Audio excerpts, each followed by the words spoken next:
I've been putting money away into an IUL, it's growing. Now how can I actually access it tax-free? Welcome, this is episode 10 of our Secrets to a Tax-Free Growth series. Last episode we got a little bit technical going into the different indexing strategies. Now we're gonna be able to get into, now that my money's been growing, how can I actually access this tax-free? If this is your first video, my name is McCluskey. I help people take the stress and worry out of their finances so you can focus on what matters most to you. This is a full video series on doing exactly that. I always recommend you start with the first video. The link will be in the description. Now let's get into it. There's going to be 3 ways to access our funds tax-free that we're going to speed through in this video. And then in our next video, we're going to talk about why you might be inclined to do some of these over the other. The first way, as simply as you can imagine, is to withdraw. You have funds that you've put in your IUL, they have now grown tax-free, and I'm going to withdraw that money to spend. You can do this, but there's one important thing to note. Let's say that you have a cash value of $1 million, but initially you only funded the policy with $500,000, so it's grown up to the $1 million.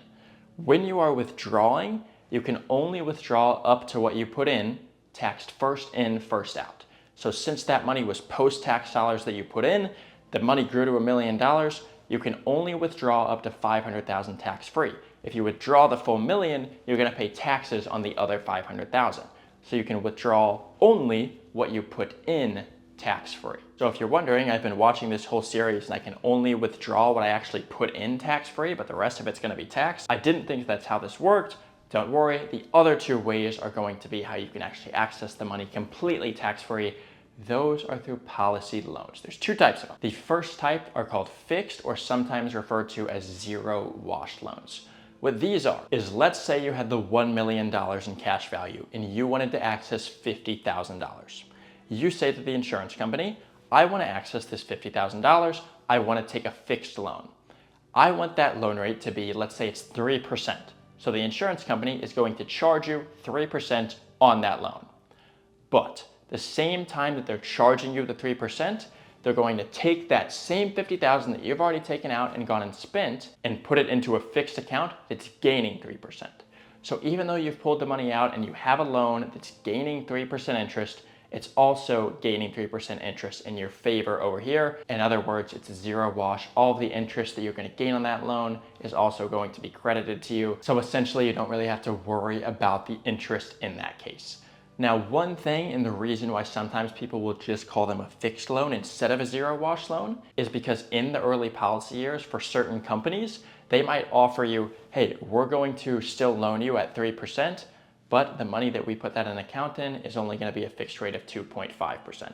So it's not going to be a complete zero wash. You're actually going to lose 0.5% on that loan. Since it's in the early policy years, we don't usually offer those zero wash loans until, let's say, year 11. Just a small note there, not a big deal, but it is something worth citing. Now, the third and final way to access the money out of your IUL policy tax-free, and the second and final way in terms of loaning money, is through what's going to be called a variable loan. A variable loan is like it sounds. It's variable, so it is changing. So you're going to borrow money out at a certain percentage with a cap generally. So the insurance company says, hey, we're not going to guarantee you that this is going to be 3%. It could be lower, it could be higher, but we're going to guarantee that that interest rate is never going to go above, let's say, 5%. So worst case, you're going to be paying 5% on that loan every year. Since you take a variable rate on that loan, they're not going to take the $50,000 and put it in a fixed account that's equal and opposite like they did with the regular loans. Instead, what they're going to do is they're going to take the $50,000 and they're going to keep it linked to the same index. So what this means is you've taken the variable loan, that could change, but now instead of putting your money in a guaranteed account, they're putting it in an account that reflects what the index does, hence giving some other options to policyholders when accessing their money. You might be wondering, why might somebody do that? Why not just withdraw my initial money and then start taking loans? All of that we're going to go over in our next video. Why would I borrow when I could just withdraw? And why do a variable loan rate when I could just do a fixed? That will be episode 11. We're going to continue going through this quickly but thoroughly to make sure you have all the information you need to make informed financial decisions. I will see you in episode 11.